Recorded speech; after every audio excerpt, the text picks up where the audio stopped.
Now, as part of the event programme at the Global Climate Summit, COP26, the wildlife charity Born Free will be hosting and chairing a State of the Earth event with a key focus on habitat, wildlife protection and animal welfare at home and abroad.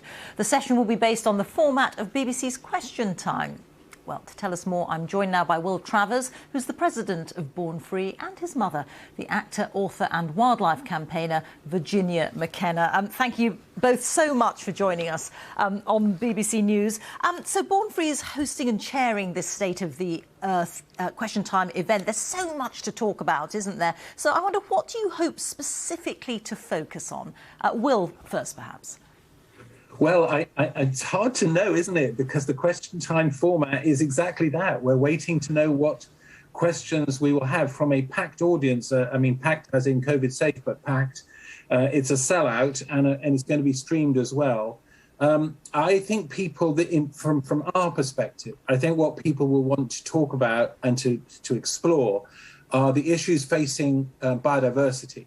The fact that we've got 1 million species that are threatened with extinction at the moment, that many of them are threatened because of anthropocentric change. That means things that humans are doing, whether they're destroying habitat or whether they're polluting our seas or our air, and also what we are doing to the climate, which is making the climate intolerable for certain species that can't adapt. I mean, one of the fundamental things about human beings is that we adapt to circumstances far better than other animals are, because they've evolved to live in a niche and can't kind of move anywhere else. Polar bears can't go and live somewhere else. They have to live where they've evolved to live. So it's going to be a fascinating event, I think. Virginia, you have been involved in wildlife conservation for many decades. It's been a major concern of yours.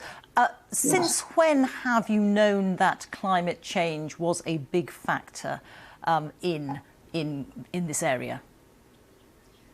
Well, I'm not an expert on anything to do with climate change, but in a way, it's quite recent as far as I'm concerned. It's obviously been happening slowly, bit by bit for a long, long time. But the impact of the overheating and everything else, which affects so many species so gravely and so seriously, has suddenly sort of launched itself upon us into our consciousness. As you say, the polar regions melting, the forests and the hot places getting hotter. And also, it's not only that, it's human beings destroying the natural habitat as well, which aggravates the situation as the forests being cut down so that there's no shade. And it is a very serious time. And I think that we should all come together, whatever our beliefs, in any kind of way, we should be united on trying to cope with this for humans as well as animals, because it could be an absolute disaster. Well, as well as being a campaigner and an activist, viewers will remember you, of course, for your long career as an actor and very specifically, I think, for your role in Born Free, a film that was released in 1966. I just want to listen to a little clip of that. What's wrong with us two anyway? Nothing, except that she won't be free. And is freedom so important? Yes. She was born free and she has the right to live free. I don't want her to go to a zoo. I want to set her free.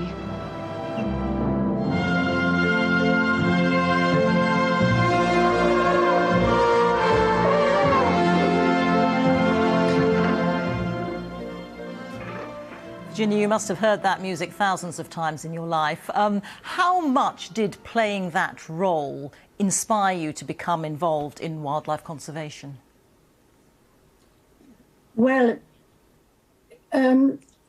completely, really. That was the first step. And it was thanks to George Adamson himself, who was our guide and our mentor, and also was in charge of all the animal work we did on the film. He was a total inspiration, completely devoted to saving and protecting wildlife in the wild. This was the point, in the wild, not in captivity. And so really through that, and then my husband, Bill, his life changed completely, more than mine at first, because he started to make documentary films. And he stopped, in a way, being an actor and became a film producer. We made many films about wild animals, and it was the death of an elephant at London Zoo that started our work all those many years ago were called Zoo Check because we were looking at wildlife in captivity. And I'm as fervently opposed to that today as I was then. And Will, this was a film that your mother was starred in over 50 years ago, but you are still a great believer in the importance of films and documentaries to raise the cause of, raise awareness of the importance of climate change. Absolutely, and we've seen some extraordinary films that have been produced. I mean, honestly, the body of work that Sir David has produced, Sir David Attenborough's produced over many decades, surely is the gold standard for what we've produced and what has inspired so many people and generations of people to become involved. But the next stage is, frankly, to move from what I would call blue chip productions to activist productions. So we need to turn our passive viewing into activism, because without activism, nothing will change, which is why both Virginia and I are so pleased to be involved with a new platform called Ecoflix, which, so think Netflix, but call it Ecoflix. And I'm sure other platforms are available. But the deal there is that you watch, you engage, you empower, and then you act. And it's going to be packed full of difficult subjects, but told in a positive way, because we can be consumed with despair. And as Sir David said at COP himself, actually what we need is hope. And may I just add something to that? Please do. I have such hope for the young people who are so absolutely extraordinary today. They're not afraid to come out and say what they think and feel. They do it with respect, but with great passion and vigor. And I will follow them till the end of my days.